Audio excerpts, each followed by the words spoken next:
Hey there, good evening. Welcome to another episode of Commander's Gridiron. I'm your host, Steve Lockman, where we talk about all things on the field, off the field, Washington Commanders. And as you may have noticed, unless you've been living under a rock for the last 4 weeks, but even more specifically since Sunday night, our beloved Commanders are on a roll. We won the wild card playoff game in Tampa Bay against the Tampa Bay Buccaneers, but we got so much more to talk about in tonight's episode. So, a couple housekeeping rules for tonight. As you look at the bottom of your screen in that beautiful gold bar there, you will see tonight's topics rotating in the sports banner at the bottom of your screen.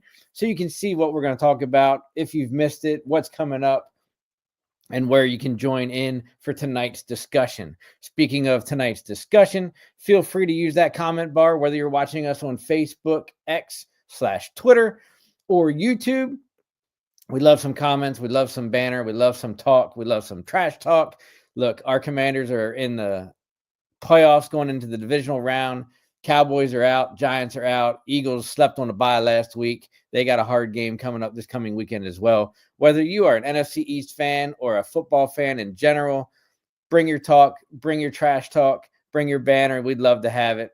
We'll discuss everything about our teams tonight. Most importantly, as you see scrolling across the bottom, you see kind of the same timeline as previous shows. So we kind of keep the same segments going on week to week. But as you see something new and interesting for that last segment, it's called Pick Your Seat. Something I found on a graphic I found on social media this afternoon. We're going to have some fun with that to close out tonight's show.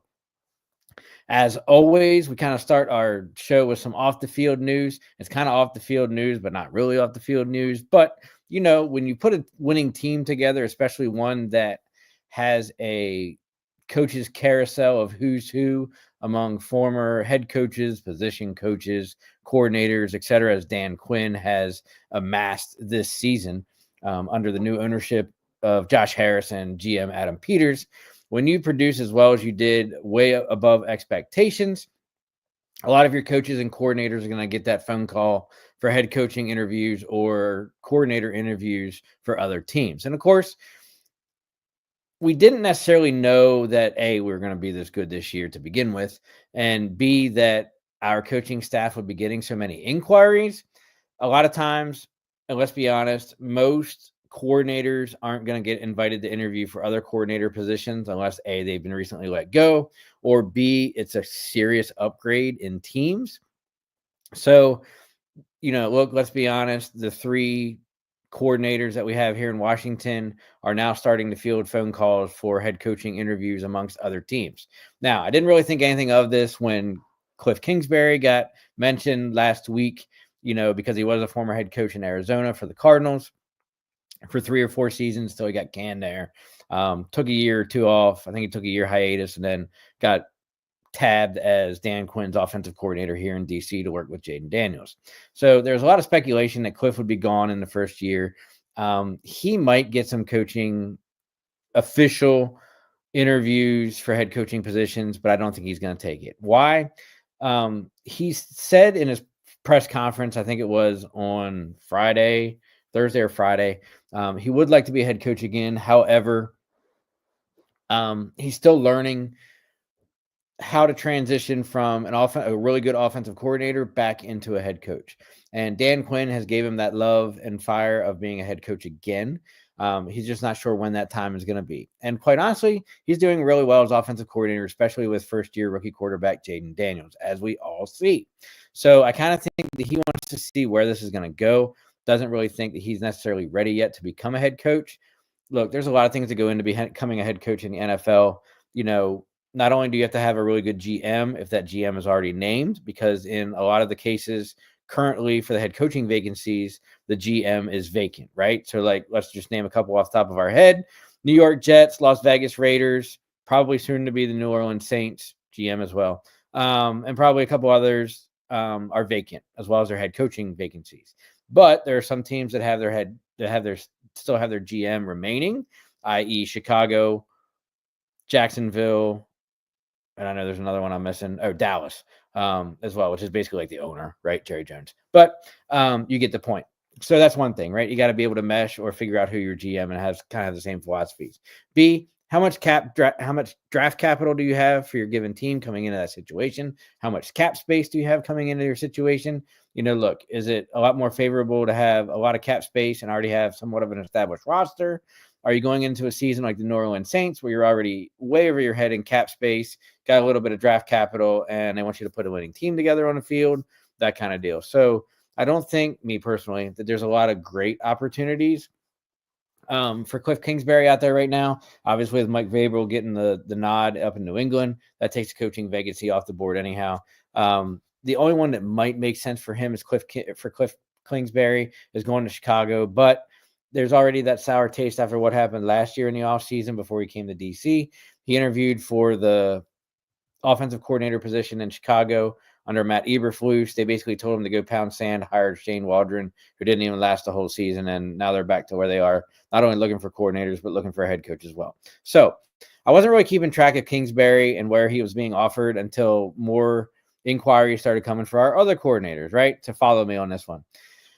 Joe Witt, who is our defensive coordinator, who Dan Quinn stole from his coaching staff over in Dallas the last couple seasons, actually had an interview request come from the Jets for their head coaching vacancy as well.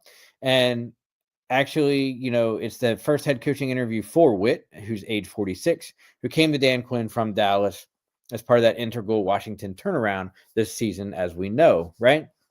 Now, look, let's be honest. The Jets, they're basically interviewing anybody and everybody, anybody that can walk, anybody that understands NFL football, and anybody that has a pulse, right?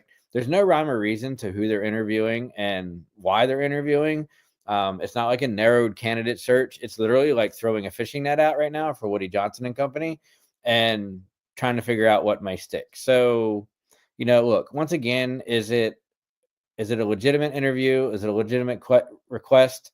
Or is it something just, they're trying to figure out what makes a good candidate? Are there any good candidates? Is it appeasing the Rooney Rule? If you don't know what that is, look it up. I don't want to waste any time on tonight's show rehashing that again. What's going on over there? But something to note, something to keep in sight. I don't see Witt going anywhere. He's established with Quinn. He knows he's already made the comment in the last couple of pressers over the last week and a half that, basically, he wants to work with the defense. He wants to see where it's going, wants to know where it's going, right? As we just talked about, and somewhat with Witt, hey, look, the Bat Cave comes on Out of the Box Sports and says, hey, is Kingsbury getting any interest? He's getting interest, but the question is going to be how much serious interest is he going to get, right? So not only how much serious interest is he going to get, but then you got to correlate that on the backside and say, how seriously interested is Kingsbury in leaving Washington? Now, look, everybody that's a coordinator or a former head coach in the NFL kind of wants the autonomy and the control of being a head coach. But with becoming a head coach comes more responsibility. And then unless you're seriously producing as a head coach in the NFL, let's be completely honest, you're only going to last about 3 to 4 years. And in some cases, you might only be one and done, as been proven 1 to 2 times a year over the last 3 seasons, right? Mayo comes to mind in New England. Ken, host of the Bat Cave, who just made the comment, who actually does our Black and Silver show at Out of the Box Sports for the Las Vegas Raiders. Pierce has only been a year and a half, 2 years. Well, he was interim coach last year, so then exactly this season. So he did a year and a half, right? It's got to be interesting to see, how much that serious interest for Kingsbury is actually reciprocated by Kingsbury, knowing what he's working with in the offense of Jaden Daniels and what he's doing with DC, right? It's pretty awesome, pretty interesting. Look, we're in year one of a rebuild, retool, whatever you want to say it. We weren't supposed to be contenders. We're not even supposed to make the playoffs this year. We're playing with house money, nothing to lose. We're going to talk about a lot that later on in the Detroit Lions preview. So, I kind of honestly, in my gut is telling me Kingsbury might interview just to get some stuff under his belt, but he's going to be around for at least next season as well. And depending on how well we do next season and the playoff push that we make and the annual rivalry that we've now ignited with the Philadelphia Eagles, us throughout the Giants and the Cowboys, Kingsbury might be around for a while. And also, if Adam Peters and Josh Harris pay Kingsbury basically like head coaching money as an offensive coordinator, Kingsbury's not going to go anywhere anyhow. So you know what? Go retire into the Arizona during the winter and the offseason and come back to DC for football every year. And I'm perfectly okay with that.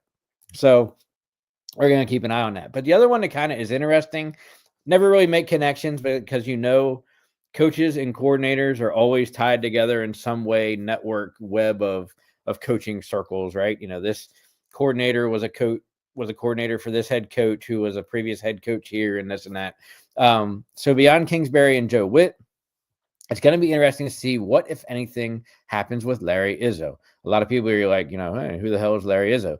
Larry Izzo is our special teams coordinator for Washington, who actually worked with Dan Quinn in Seattle under Coach Pete Carroll, who's actually got some interviews with some of the head coaching vacancies in the current coaching cycle, right?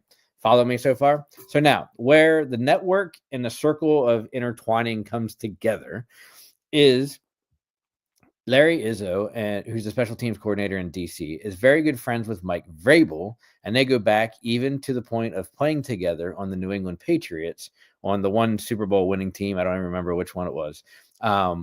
Back in the early 2000s, mid 2000s, right? So it's going to be interesting to see, if Vrabel lures Izzo back up to New England to work with him. Is Izzo content on the progress and the excitement and the depth that we've been, conducting here in DC, and he wants to kind of work his way through this thing? What's going to happen? So, hey, look, it's going to be interesting to see what happens when, the coaching cycles come around. Basically, there was an early coaching window that as long as your team is not playing in the playoffs or they're on a bye week, you had until January 10th, I think it was, for NFL teams with coaching vacancies to contact anybody that is no longer playing in the playoffs or teams that had a playoff bye. So if your team is still playing in the playoffs, then now you have to wait until that team is done playing in the playoffs, or until I think later on there's an NFL deadline, something like that. So it gets later and later for basically the top candidates because they're still in the best teams, right? Kind of makes sense? Okay. So what happened this past Sunday night, NFL football, Sunday night football, primetime, another primetime game for our beloved Commanders, went down to the warm confines of Tampa Bay, Florida, to Raymond James Stadium, take on the Tampa Bay Buccaneers. As we talked about last week's episode, we played the Buccaneers in week 1, lost by 17. I think it was 37-20 or something like that. We were fresh, brand new squad. Didn't know what our team was going to be. Rookie quarterback. First time we put everybody on the field, blah, blah, blah, blah, blah. A lot of learning curves, right? And behold to us, we didn't leave anything on the field. Super exciting game. Wasn't overly high scoring. Only ended up being 23-20. And, look, everybody talked about the way that the outcome was to the end of that game. As Ken chimes in from the Batcave, how much were you sweating when that kick hit the upright? Well, first off, we're on our 6th kicker of the season, and which is never fun for anybody. But more importantly, it kind of looks like it's going in, and then it's making a direct V line to the right upright. So then you got a couple options, right? Is it when it doinks, because it's gonna doink, because that's just how it is in the playoffs with 2 seconds left to go in the game that you're trying to fight for, of which you're not favored. Is the doink going to go in, or is the doink going to go out? And I feel like more times than not, the doink goes out than it goes in. So, you're definitely sweating because, look, even if we don't make it, we're going into overtime. So our chances are still 50-50, right? We do pretty decent in overtime. We're doing really well in close games, less than 1 touchdown scoring games overall as a season. So when that thing doinked and then actually fell inwards, I was super ecstatic because A, we didn't have to go to overtime. B, we won the game, which we're going to talk about, and all the statistics and hows and whys of why that was such a great game and playoff win for us here in DC. And, as we go through and break down the game here momentarily, it's going to be, wow, so much to talk about, right? And as Ken kindly reminds me, yes, Washington takes on the AFC West next year. So his beloved Raiders are going to be coming to DC to play us. I might even actually, depending on schedule, try and make that game. I know Ken lives up the road from me, so maybe it might be a little get together in Landover Field against friendly rivals, right? But as I talked about it, and the game, was kind of left everything on the field. It was much anticipated. It was basically the only game that wasn't a blowout of the four for the weekend playoffs, which was really good for ratings. Speaking of ratings, right? Check this stuff out. 29 million viewers for the Commanders Buccaneers wildcard game, and week 18 Vikings Lions game, which was 28.5 million, marks the first consecutive Sunday night football on NBC to top 28.5 million since the 2012 London Olympics. So basically, like in consecutive Sundays, it's like so great, right? That, you had these two highly contested, great games, weren't necessarily blowouts. A lot of people turned into them, got what they wanted, and, it kind of shows, right? Ken says, hey, I love that the Redskins are good. Redskins, Commanders, Washington football team, the next brand that we call them, whatever you want to call them. DC football is good. It's good for everybody, and it's good for this podcast because it gives us a lot to talk about, right? So, look, part of this game that we're going to break down, Jaden Daniels ended up being one of only 4 rookie quarterbacks to have ever won a playoff game on the road in NFL history. Who do you ask are the other 3? Well, I'm going to tell you, right? Because that's what we do on this show. So the other 3 were rookie Joe Flacco for the Baltimore Ravens, Mark Sanchez, who was a rookie for the New York Jets, and our beloved Russell Wilson, who's now in Steeltown, but he was actually a rookie for the Seattle Seahawks when that happened. So throw Jaden Daniels into select, small, elite company of rookie quarterbacks that have ever won a playoff game on the road in NFL history. Speaking of the game, as I said, the Commanders came out victorious 23-20. It wasn't necessarily pretty, very much at all. For the game, a lot of penalties. There were definitely penalties for both sides. There were definitely missed calls for both sides. The refs let the teams play in certain circumstances, but then turned around and threw penalties on the offense or defense in other circumstances that kind of made you scratch your head and be like, well, like you just let those 2 dudes play physical ball in the first quarter. So why is that now a penalty in the third quarter? And, kind of get the drift of where it's going, but let's break it down, right? Jaden Daniels, our beloved prospective offensive rookie of the year, did what he did, 24 for 35, 268 yards, 2 touchdowns. Baker Mayfield actually had a pretty good game. The stats weren't high, but, he kind of did what he needed to do to win the game, even though they fell short. He was 15 of 18 for 185 yards, not his typical passing performance, for 2 touchdowns to match Jaden Daniels. Jaden Daniels was actually Washington's leading rusher with 13 carries for 36 yards. Bucky Irving, the rookie running back, who's actually been a pretty good stud for those guys down in Tampa, had 17 carries for 77 yards. Dyami Brown, who's kind of actually been like this ghost that comes around throughout the season, has a couple good games, disappears, comes back for a game, disappears, and then comes back for week 18 and then the playoffs. He was actually our leading wide receiver with 5 receptions for 89 yards and 1 touchdown. And then Mike Evans, he's a future Hall of Famer, is up there in the receiving greats. I think he had his 11th season with 1,000 yards receiving this year as well. He had 7 receptions for 92 yards and 1 touchdown. So as I said, look, it kind of was a low scoring game in the grand scheme of things. Tampa Bay started off with a field goal. Washington turned around and answered with a touchdown with a 10-yard pass to Dyami Brown to make it 7-3. Washington then had another field goal, 52-yarder, which actually kind of was impressive for Zane Gonzalez, Mr. OCD in his hair, right, to make it 10-3. Right before halftime, that's when some questionable calls came in, whether it was pass interference, whether it wasn't pass interference. How much does Mike Evans get away with offensive pass interference and trying to create that space and separation, which there was, right? Like if you look at the replay, you're an all 22 fan. You watch the game replay on the NFL Network, which I did today because I wasn't able to watch the entirety of it this past Sunday because we were away. Like you saw a lot of that between Evans and Lattimore. they were calling a lot of ticky-tacky stuff on Lattimore when, look, let's be honest, there was a lot of blatant offensive pass interference as well on Evans. So, it's kind of a trade-off. But they tied it up at halftime to make it 10-10. Washington comes out. Gonzalez answers it with a 22-yard field goal. Then Bucky Irving, the rookie running back for Tampa Bay, does a 4-yard touchdown pass from Mayfield to put them up 17-13.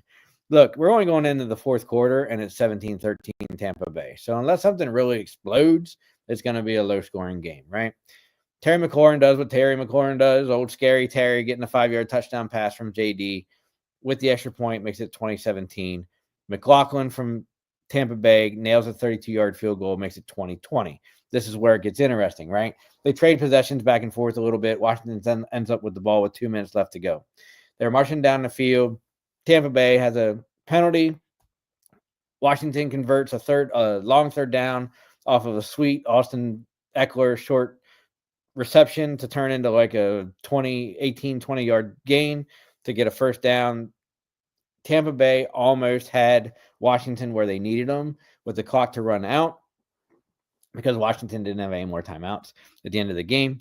And lo and behold, Jaden Daniels escapes the grasp of a Tampa Bay defender to go like 7 yards to get the first down. And then, oh, by the way, the field goal craziness of Zane Gonzalez and Mr. OCD Hare hits the right upright, falls in to give the Commanders a 23-20 win against Tampa Bay Buccaneers.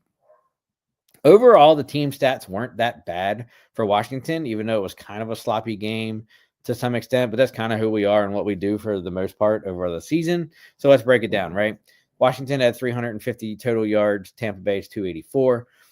Jaden had 268 passing yards. We only had 82 rushing yards. You'd love to see that number above 100.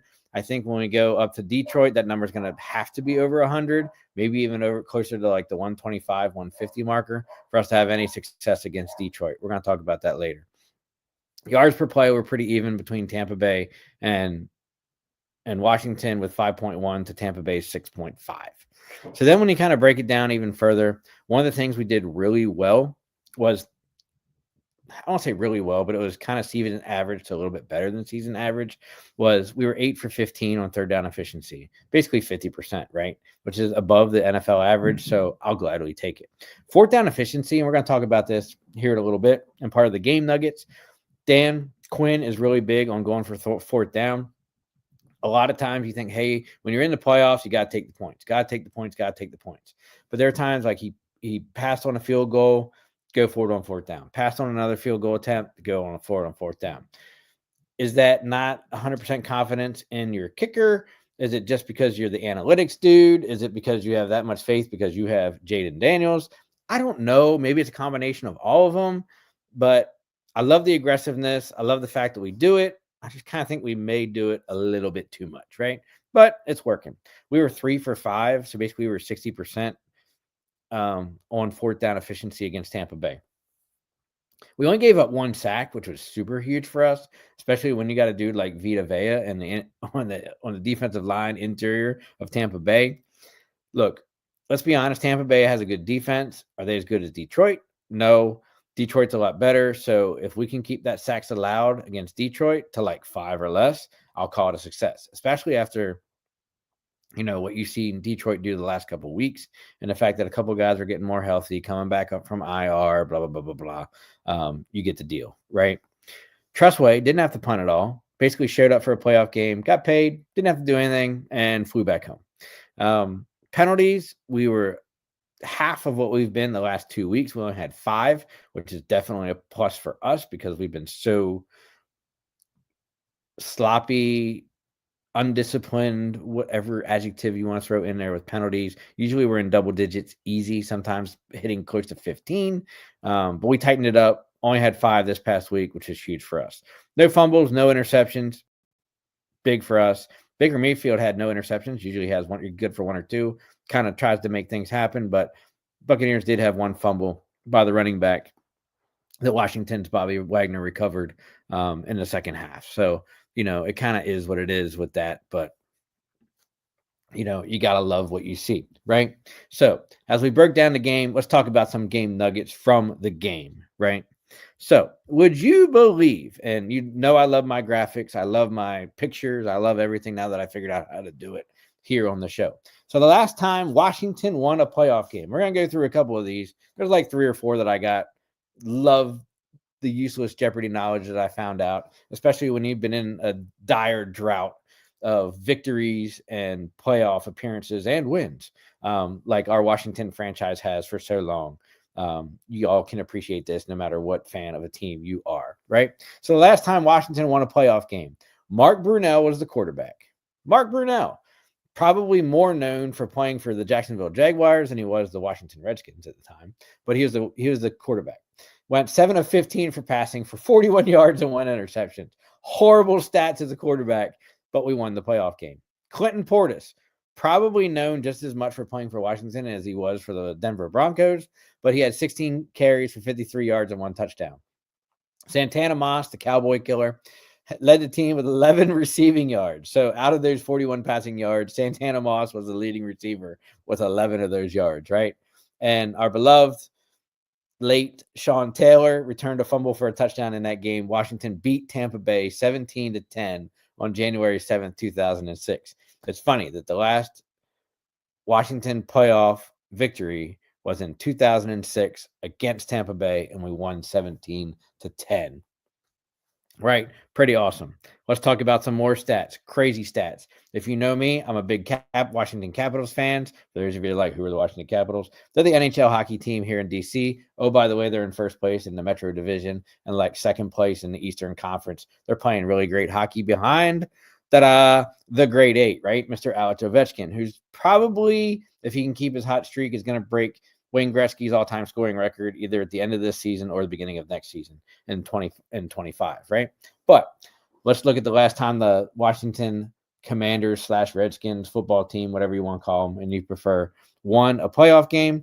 Alex Ovechkin has scored 848 goals since the Washington Commanders' last playoff win in 2005.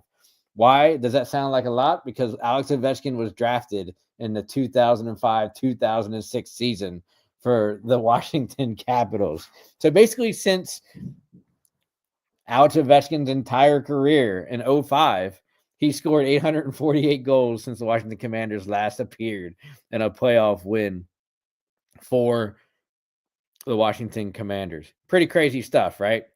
Craziness. Next little stat and graphic that I came up with and found, right? So why is this kind of funny? Because look, I know Ken's watching. I got to poke at your team. My team has been horrendous under the Dan Snyder era, former owner of the Washington Commanders. What is it, like 20 years of misery or something like that, right? But the longest active droughts without a playoff win in NFL were the Miami Dolphins at 23, the Las Vegas Raiders, now the Las Vegas Raiders, at 22, and then Washington at 18. But as we know, courtesy of Sunday Night Football, we can now cross off Washington streak at 18 and start it back at 0, right? Great. Now, what does that mean? Ken Fry, your team's got a lot of work, got a lot of pressure because we need you to come off that list next year, and the Raiders need to qualify for the postseason. Not exactly the easiest thing to do in the AFC West with the Kansas City Chiefs and the Los Angeles Chargers, but I got faith in you, buddy. Okay, I see your crying emoji there, but man, you guys can do it. Find the right coach, find the right GM, nail a good draft pick coming up here in the upcoming draft, and you guys can have another repeat of the Washington Commanders in the AFC. Great stuff, right? So then you may ask, okay, let's keep going with our game nuggets and useless Jeopardy knowledge. In NFL history, there have been 3 instances, 3, count them. My 19-month-old daughter can count the 3 and a little bit higher, but she'll say 1, 2, 3, right? 3 instances of a team having 0 turnovers and 0 punts in a game behind a rookie starting quarterback, regular or postseason. Would you believe that all 3 were by the Washington Commanders and Jaden Daniels? Jaden Daniels in week 2, week 3, and the wild card game of the 2024-25 NFL playoffs against the Buccaneers. All 3 instances in NFL history, 0 turnovers and 0 punts by a rookie quarterback, and they've all been done by Jaden Daniels, our beloved quarterback. Speaking of Jaden Daniels, craziest stat too, rookie Jaden Daniels has more games in his career where his team has 0 punts, 0 turnovers than the combined career of Tom Brady, Joe Montana, Peyton Manning, and Patrick Mahomes, the 4 GOATs of football. Craziness, right? Craziness. When you think about that. How great are those guys? Tom Brady, Joe Montana, Peyton Manning, and Patrick Mahomes. Probably, arguably, the Mount Rushmore of NFL quarterbacks, right? You could probably throw a couple other names up there, but arguably the Mount Rushmore of quarterbacks. And Jaden Daniels has more games in his career where his team has 0 punts and 0 turnovers than those 4 guys. As Ken, my buddy Ken says, hey, great show. Got to go to work. I know you worked that night shift. Good luck to the Commanders this weekend. Greatly appreciated. We know you got to root for everybody. Root for the Commanders, even though the Lions are heavily favored, which we're going to talk about later. As Kenny chimed in, you can catch Kenny doing the Bat Cave, the New York Mets show here at Out of the Box Sports. You can catch Kenny doing the Black and Silver Lair for the LA Kings hockey team on Out of the Box Sports as well. And Ken does our Las Vegas Raiders show, the Black and Silver Lair, talking about his favorite NFL team, the Las Vegas Raiders. And look, he's got a lot to talk about. They fired their head coach. They fired their GM, Mike Telesco. I think it's Mike Telesco. Telesco is his last name. So they got a lot of change coming up in their team. They got a decent draft pick or draft slot for next year. I don't know what exactly their number is. Look, off the top of my head without looking at the graphics. So it'll be interesting to see where they kind of go from here, what they do, what direction they're going to go. Hopefully you got to think that they can nail a coaching and GM combination at some point in time under Mark Davis, but you don't know. Maybe it's another carousel, right? But catch Kenny for all that great programming that he does here at Out of the Box Sports as well. Jaden Daniels put on a clinic Sunday night to lead the Commanders to their first playoff win in 20 years. Basically, as we went over his stats, he was 69% in passing completion, 36 rushing yards, 268 passing yards, 2 passing touchdowns, 1 game-winning fourth-quarter drive that resulted in 110.2 passer rating. When you can be above 100 and even 110, basically just slightly over 110, you're having a really good game yourself, right? So he just has to keep that going, keep that moving, and we got a chance to win, right? One of the things, if you saw it right before halftime, Deron Payne got hurt in this game, missed a couple of plays in the second half, but then he came back out, and everybody's like, oh, my God, what's going on? Because it looked like he possibly either injured his forearm, his elbow, something along that line. Actually, he dislocated his finger. It's so interesting. For those of you that like to see it, there were pictures of his x-ray that he posted on social media, and it was basically like complete separation of his fingers from the bone, right? So apparently he went to the sideline, went in the medical tent, took a shot, had him pop it back in. I actually had both of them pop back in because I'm looking at the graphic of his x-ray that he shared on social media. Had him pop it back in, got a shot, and then went back out to play the rest of the second half. Absolute stud, baller for the team, and showed his presence in the second half against the Buccaneers.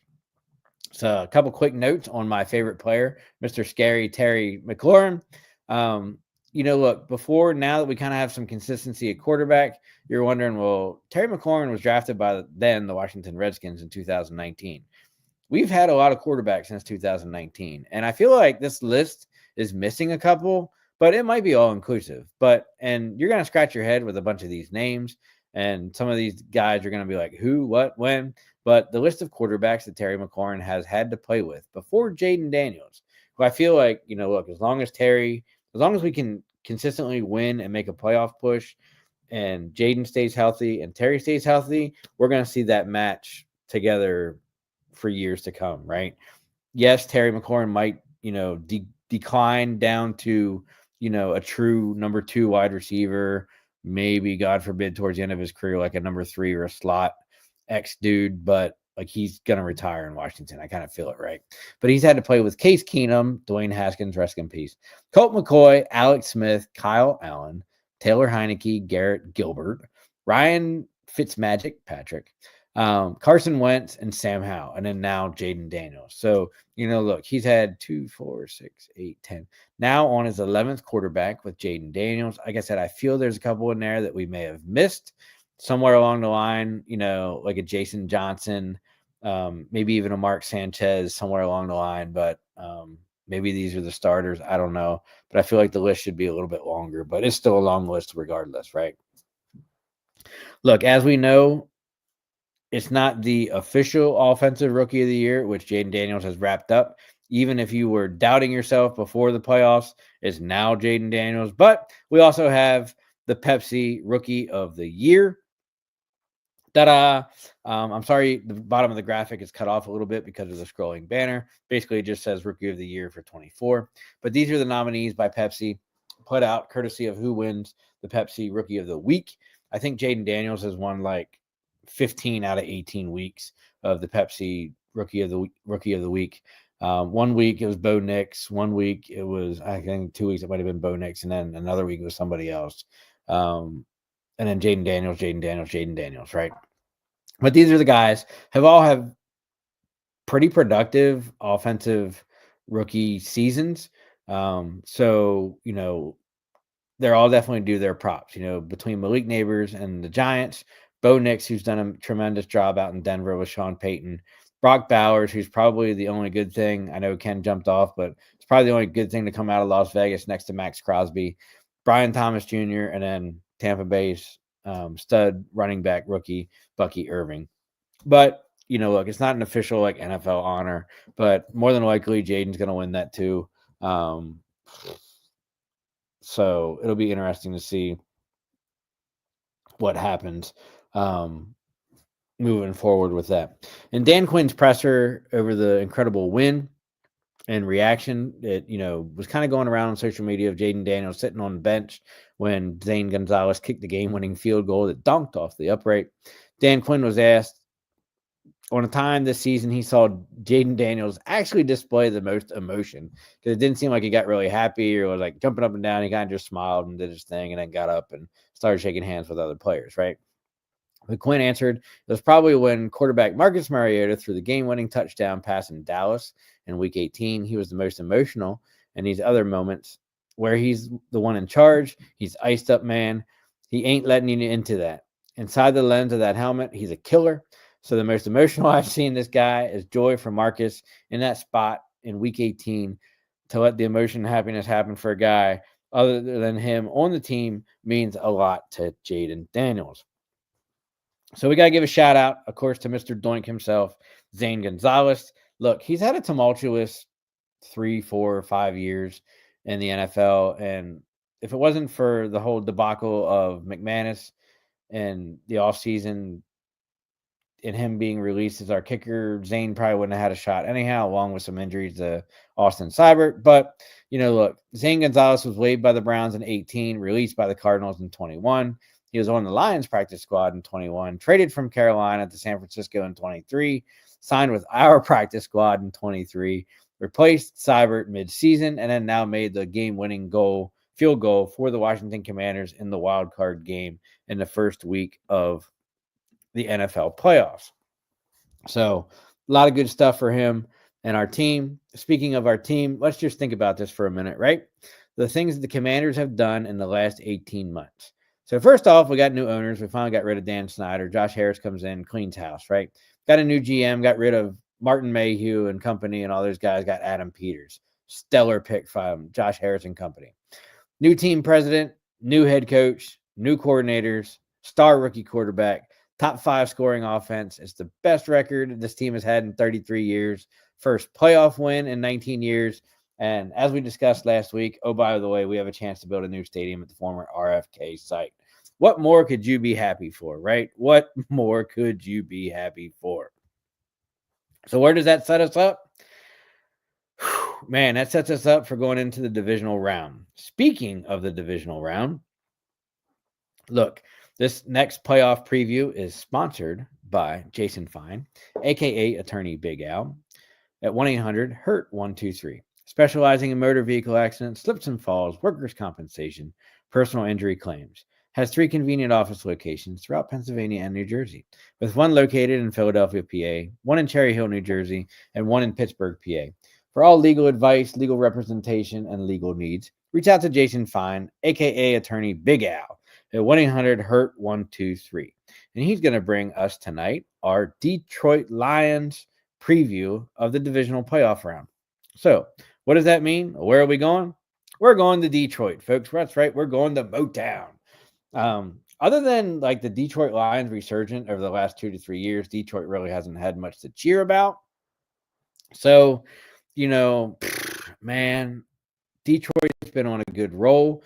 Dan Campbell and company have come in there. I don't know who their GM is off the top of my head, so I can't give him any credit.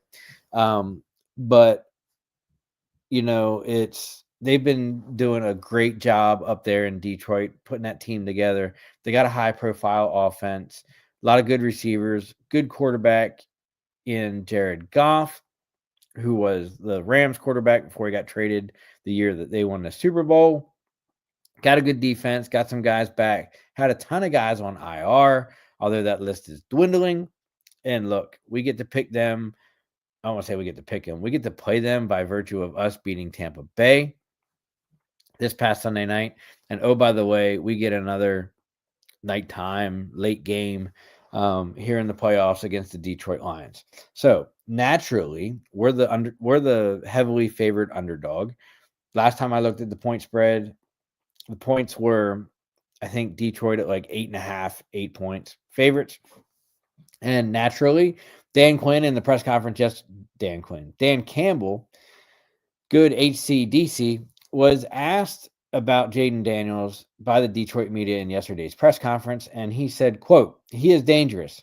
He's definitely dangerous. He poses a major threat. He does not play the position like a rookie quarterback. He's composed. He understands how to progress. He sees the field well. He can buy time with his legs. He's a dangerous runner, and he's smart. You can tell he understands how to run that offense, what they're asking him to do, and then he's got the weapons. He's got weapons all around him. I mean, his receivers are pretty dang good, right? 17's a hell of a ball player. He's got a good couple backs. He's got more than one receiver. Zach Ertz at tight end. I mean, they've got some weapons. The O-line plays pretty hard, but Jaden Daniels is the difference maker. So, look, most head coaches in their press conference kind of just blow smoke up your butt about, the opposing teams because they're not going to talk trash. They don't want to give you the bulletin board fodder going into the next game. But, I do think that Dan Campbell was actually giving kind of like a sincere evaluation of how he sees Jaden Daniels, and it's kind of the shared sentiment between, the national media, the local DC media, podcasters like myself, fans of both teams, right? Everybody knows that this team lives, breathes, rides, and dies by Jaden Daniels. So, it's going to be interesting to see what happens this coming weekend. It's definitely going to be a good game. It's definitely a David and Goliath type game that, look, we don't really have any, let's be honest, we don't really probably have any business being there. It's super interesting that this morning on social media, I don't know who the gentlemen were, but they're basically saying, why is DC coming to Detroit? We're 60 minutes away from an NFC championship game that we're going to be hosting in Detroit. Now, while I would probably tend to lean to the fact that Detroit might be victorious, I would not be surprised if A, the game is a lot closer than people think. B, the Commanders have nothing to lose. They've been playing out of their mind this season, way above expectations, and they very well could pull an upset off against the Detroit Lions if things fall their way. And we kind of put the complete game together that we've only had like 1 to 2, maybe 3 times of this season. We haven't really hit on all 3 cylinders. Maybe we can get all 3 to work this coming weekend in Detroit. But, let's see what happens, right? So let's break down what's going to happen and why, right? We were looking at stats of the Lions and the Commanders, and I was looking at trying to look at the rankings because, the Lions had a bye. and it's like, okay. Um, so you can't really look at the last game that they played. They've played really well. Um, you kind of know that, look, they've been on a roll. There's a reason why they're the number one seed in the NFC and, blah, blah, blah, blah, blah. Right. But let's take a closer look, kind of without looking at the game, and look at each team going into this matchup before we close out our show tonight.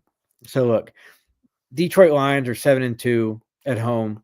Commanders are 7-2 at home. Lions are 8-0 away. Commanders are 5-3 away.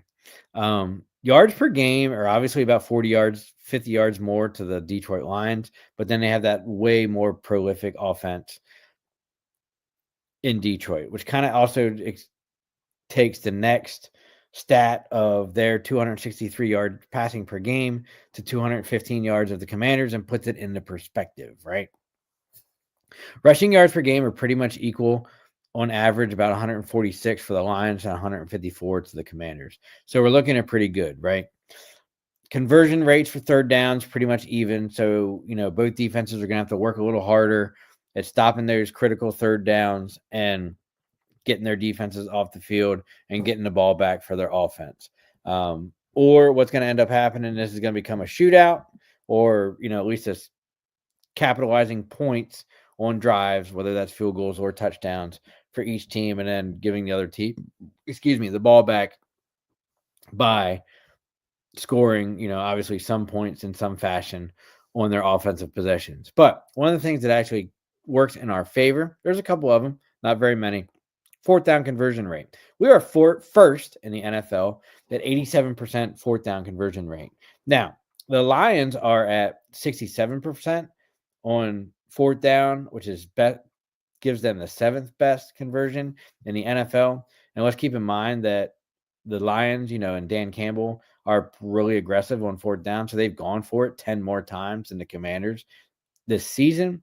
But it's a pretty nice stat when you can lead the NFL with an 87% fourth down conversion rate because you have basically Jaden Daniels at quarterback, right?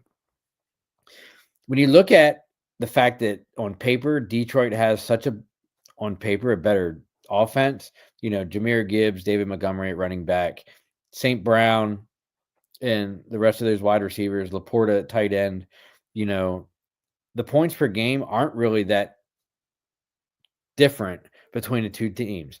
Yes, Detroit averages 33 points a game. Commanders are averaging 28 to 29 points a game. If they wouldn't have been slacking for the last couple of weeks, they probably would have been up around 30 points a game easy. Yards allowed per game is actually in favor of the Commanders, who are ranked 13th to the Detroit's 20. So it'll be interesting to see what happens. One of the bigger things, though, is Detroit likes to blitz. Detroit likes to be aggressive on defense. They're the second highest blitzing percentage in the NFL to Washington's fifth. So it'll be interesting to see how the defensive coordinator, Aaron Glenn, tries to mix up the pressures, the schemes, and coverages against rookie quarterback Jaden Daniels, and how JD reacts to that, right?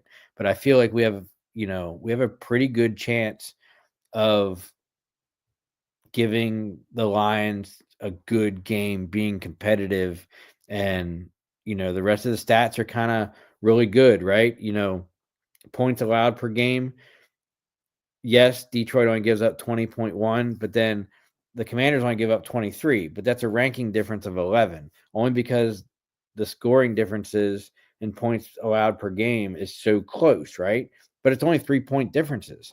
So it has a potential to be a high scoring game, but a close scoring game, if that makes sense. Now, the purist in me is going to say that the Detroit should blow our wheels off, right? But, regardless of whether I think Detroit's going to win, and you kind of got to lean that they might, I'm going to say that the Commanders are going to pull the upset and go and take on the winner of the Eagles and the Rams in the NFC Championship. Now, would that be the greatest Cinderella story ever? Probably. Am I going to probably be wrong in this pick?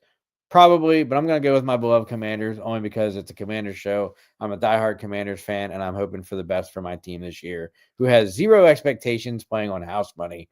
So let's just call it right now that the Commanders are going to win this game 37-34 over the Detroit Lions and stun everybody in the NFC and move on to the NFC Championship. Gotcha? All right.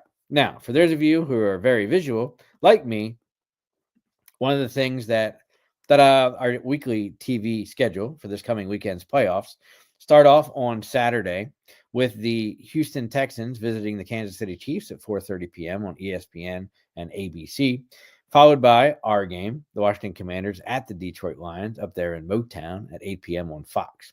Sunday's lineup, this is actually made during the LA Rams Vikings game at the end there when this graphic was made. So it's going to be the LA Rams traveling to Philadelphia Eagles for the 3 p.m. game on NBC at Sunday. And then Sunday night's big blockbuster game is going to be Baltimore Ravens traveling to Buffalo to take on the Bills and Josh Allen at 6:30 p.m. on CBS. So as you know, I'm very visual. So in order to make my playoff picks, that we're going to look at the tournament bracket here for the NFL playoffs. So basically the games are lined out. Obviously now that the LA Rams won last night against the Minnesota Vikings. So the bracket is filled in, up to date. Here we go, right? We already talked about the Lions and the Washington Commanders fan. I'm praying to God, hoping and everything that the Commanders pull out a victory 37-34, but we'll see what happens. Eagles against the Rams. Eagles are on the bye week. Eagles have a really good team, and they kind of feel like, the NFC Championship is going to be the Lions against the Eagles. But I'm going to tell you what, even though the Rams and all the adversity with the LA wildfires and having to travel to Arizona for their game, they played really awesome ball last night against a really good Minnesota Vikings team. So as crazy as this sounds, I think the LA Rams are going to beat the Philadelphia Eagles in the upset. I know we probably have some Eagle fans watching, but I would not be surprised if that happens. So I'm going to pull the underdog card here again on the NFC side and pick the Rams to beat the Eagles. Flipping on the easy side, look, I don't think the Texans did really well in their wild card matchup against the Chargers. But then again, Justin Herbert really didn't show up to quarterback the Chargers either. I would love to see Houston beat Kansas City. It is in Kansas City. Oh, by the way, Kansas City's undefeated with the referee crew that they have for the game, for their playoff game. So that's going to go against the Houston Texans. Kansas City's probably going to win this game, but I would love to see Houston win it. So let's just say Kansas City, right? The big game for Sunday night, Baltimore against Buffalo. Buffalo at home. Man, I know the Ravens are playing great ball. They got that two-headed monster in Lamar Jackson and Derrick Henry, but I just think that Buffalo figures out a way to do it finally, once and for all. It's going to be a close game. Probably going to be a shootout. But I got a feeling about Buffalo. Buffalo over Baltimore for that win. So, right. So basically your conference championships are going to be Buffalo against Kansas City and Washington against LA. How crazy would that be? Absolutely crazy. Speaking of craziness, right? I looked on the website as soon as the Commanders won the game to see what ticket prices were going to be in Detroit. And the cheapest I found at the time on Sunday night at like 11:30 at night or whatever it was, midnight, was $425 for 400 level seats, basically the upper deck section, right? As of today at lunchtime, the average per Field Yates on social media, the average purchase price of a ticket for the Lions versus Commanders was $991 on at TickPick, and the upper level, the 400s, cheapest price was like $580, $600. So it had already gone up $150 to $200, making it the most expensive NFL game this season, excluding Super Bowls on record. Massive interest for this huge game with a get-in price of $588 to $600 for a physical seat.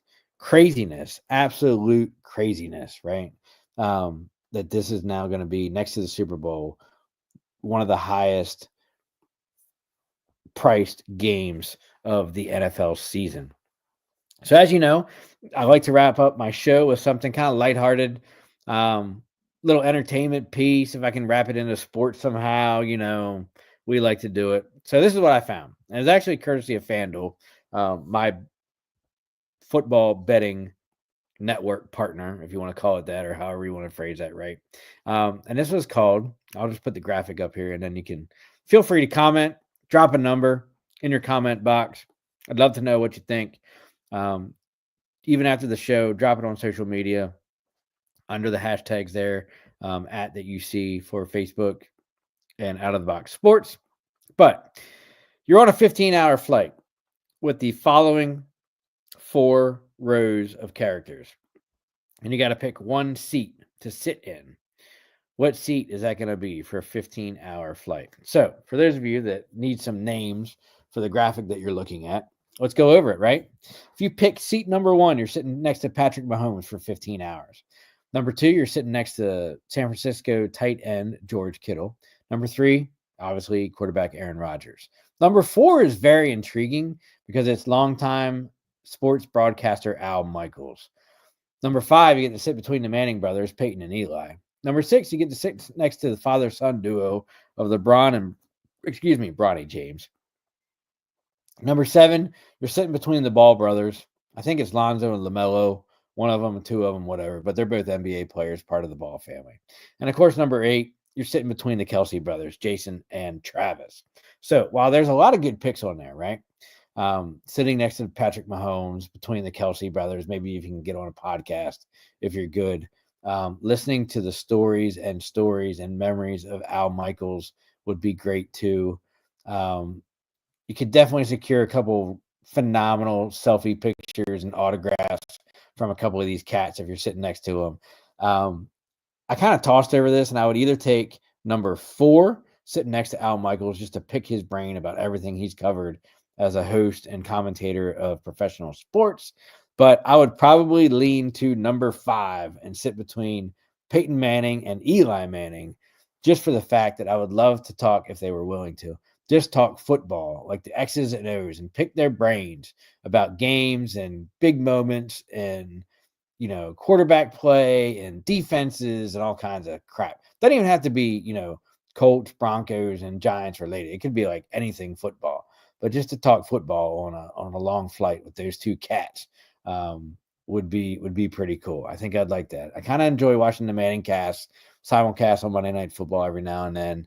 I don't watch it religiously every week, but when I do tune in, it is great stuff. So I think I'd pick number 5 if I had to. As always, thank you for tuning in tonight. Our next show will be next Tuesday, January 21st, 8:30 p.m. here at Out of the Box Sports Network. Give us a like, give us a follow, give us a subscribe. Be a friend, tell a friend, say something nice. Give us that share, give us that like, and a subscribe to Out of the Box Sports platform, as well as Commander's Gridiron on social medias. And until then, at next Tuesday, have a good evening and stay safe as always.